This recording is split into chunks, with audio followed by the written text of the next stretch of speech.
12ই ফেব্রুয়ারি নির্বাচনের পর থেকে আমাদের অন্তর্বর্তীকালীন সরকারের মূলত কাজ শেষ হয়ে গিয়েছে এবং তারপর তার কয়েকদিনের মধ্যে ওনারা ক্ষমতাও হস্তান্তর করে দিয়েছেন নবনির্বাচিত বিএনপির কাছে।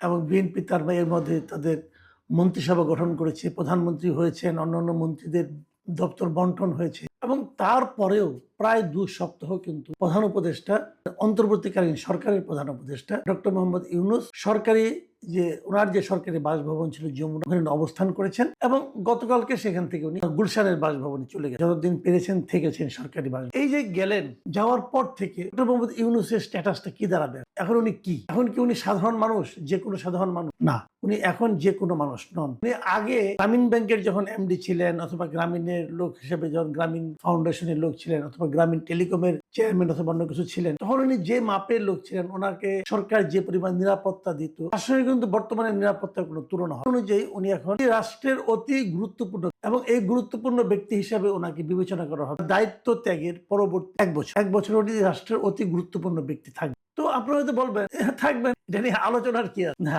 আলোচনার কিছু আছে বলে আলোচনা। থাকাটা কোনো অস্বাভাবিক, এরকম থাকার নিয়ম আগেও ছিল। 2006 সালে একটা আইন করা হয়েছিল, এটাকে এসএসএফ এর আইন বলতে পারেন আপনার। কারণ এই পর্যায়ে ওনাকে এসএসএফ, মানে আমরা যেটাকে বলি যে প্রেসিডেন্টের সঙ্গে থাকে, প্রাইম মিনিস্টারের সঙ্গে থাকে, যে স্পেশাল সিকিউরিটি ফোর্স এসএসএফ, ওই এসএসএফ এর একটা অর্ডিন্যান্স 2006 সালে হয়েছে এবং তখন তারা কথা বলেছিল এমনি যারা নাকি প্রেসিডেন্ট থাকেন, প্রধানমন্ত্রী থাকেন, তারা তো এসএসএফ এর সিকিউরিটি পান এবং তখন ওনারা থাকেন হলো ভিভিআই, ভেরি ভেরি ইম্পর্টেন্ট পান। কিন্তু ধরা যাক প্রেসিডেন্টের মেয়াদ শেষ হয়ে গেল, প্রধানমন্ত্রীর মেয়াদ শেষ হয়ে গেল, তারা কি হবে? তখনও তখন তারা ভেরি ভেরি ইম্পর্টেন্ট পার্সন থাকবেন, তখন তারা হয়ে যাবেন ভেরি ইম্পর্টেন্ট ভিভিআইপি না। ওনারা যখন ভিআইপি হয়ে যাবে তখনও তারা এসএসএফ পাবেন, মানে এসএসএফ এর নিরাপত্তা তারা পাবেন। কতদিন পাবেন? 3 মাস পাবেন। এটা 2006 সালে একটা আইন করা হয়েছিল। সেই আইনে কে কে ইনক্লুডেড ছিল?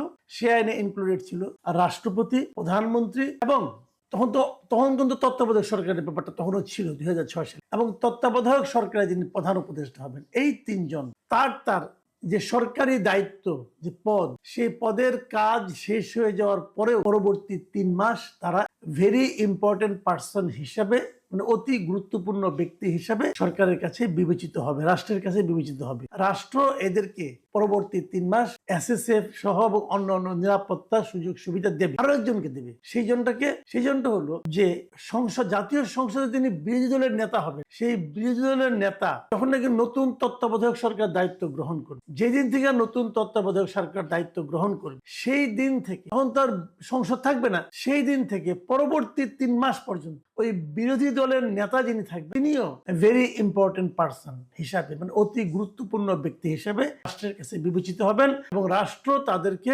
নিরাপত্তা দেবে। এই আইনটা হয়েছিল 2006 সালে, 2006 সালের 29শে অক্টোবর। এখন এই আইনটা হওয়ার পর ছিল এ পর্যন্ত, তারপরে তো মনে করেন আপনার 14তে এসে তত্ত্বাবধায়ক সরকার উঠে গেল, তারপরে এবার অন্তর্বর্তীকালীন সরকার এলো, এসে নিয়ে আমরা একজন অন্তর্বর্তীকালীন সরকারের প্রধান উপদেষ্টা পেলাম। প্রধান উপদেষ্টার কার্যকাল যখন শেষ হয়ে যায়, তাহলে ওনারও কিন্তু ওই একই নিয়মে 3 মাস সেই অতি গুরুত্বপূর্ণ ব্যক্তি হিসেবে নিরাপত্তা পাওয়ার কথা। কিন্তু এক্ষেত্রে আর তা হলো না। এক্ষেত্রে যে জিনিসটা হলো, আমরা দেখলাম যে এই বছরের, মানে 2026 সালে, মানে নির্বাচনের ঠিক 2 দিন আগে নতুন একটা অধ্যাদেশ হলো, সরকারি বিজ্ঞপ্তি, এবং সেই বিজ্ঞপ্তিতে বলা হলো যে প্রধান উপদেষ্টা যিনি থাকবেন, তিনি পরবর্তী, মানে দায়িত্ব শেষ হওয়ার পরেও 1 বছরের জন্য ভিআইপির মর্যাদা। এই যে নতুন যে প্রজ্ঞাপনটা হয়েছে ফেব্রুয়ারির 10 তারিখে, সেখানে আসলে কি লেখা হয়েছে?